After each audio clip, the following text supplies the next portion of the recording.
every time I look at the Daily Mail now, they're promoting this thing, Vine and Hitchens. Have a look at that. It's not me. And it really, it's Sarah Vine. It's really throwing me because I think, hang on a minute, have I forgotten I'd done it or what? It's not me. Anyway, the story we're discussing here, new two-tier, here's the front page, new two-tier justice fiasco. And it essentially, well, can you explain this, Tim? This is about punishing people differently according to who they are. Yeah, and this, of course, the whole idea of a two-tier justice system in Britain has been something that the right in particular has been making an allegation against Labour since the summer riots last year. The idea that different people are treated differently, whether you're like a Muslim protester or a sort of British white protester or whatever. And Robert Jenrick, the Tory justice spokesman, discovered these guidelines from the Sentencing Council, which sort of do suggest that if you're an ethnic minority or various other categories of person, you'll get a different sort of potential outcome of sentencing. Now, this has come from an independent organisation, that was the Justice Secretary's defence, but it turned out that the Justice Secretary had a representative at the meeting and either wasn't made aware of what happened at this Sentencing Council or didn't do anything about it. And so I think Jenrick is so energetic, and he's really uncovered what really is a real Achilles heel of this government. Well, although Caroline will disagree with me on that, won't you? Well, energetic and Jenrick are not two words I'd ever put together. But there we are. I mean, I'll show you his, before you give us your piece, Caroline, let me show you what Jenrick has put on X. So he says, under two-tier Keir, that's exactly what's happening. It's completely outrageous. This would enshrine an anti-white and anti-Christian bias in our criminal justice system.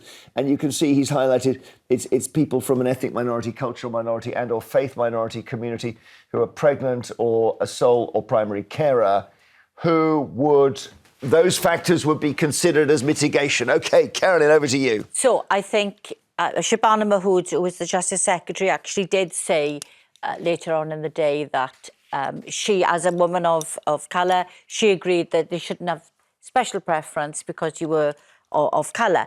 But what I would say is, what I really get concerned about is that women, and you talked about carers, there are certain people who may become involved in the criminal justice system and it does nobody any good putting them behind bars. Pregnant women being one of them. Or maybe not committing crime would be one idea. Well...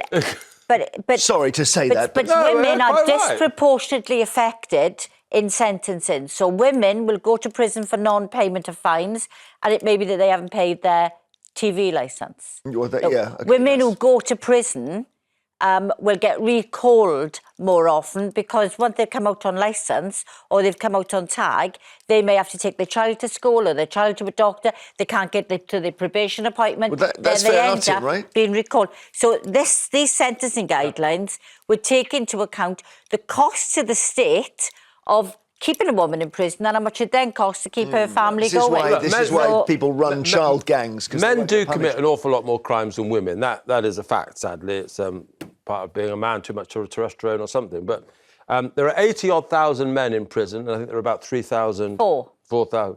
Now, I do think we need to avoid getting a situation where a woman can be escape jail just because she's a woman and a man doesn't have that same preference. I agree with you. If women are treated differently by the criminal justice system, if they haven't paid their TV licence, then they're more likely to go to jail than men. Most women in prison are victims. We mustn't get... Well, a lot of men are victims as well. Yeah, but they're victims of men. Yeah, but they're also a victim of their upbringing and their circumstances. I think you can't make excuses for women that you can't make the same excuses don't apply for men. But the women are... true equality, well, I mean, I was just looking... I disagree. There's been I disagree with you, Tim.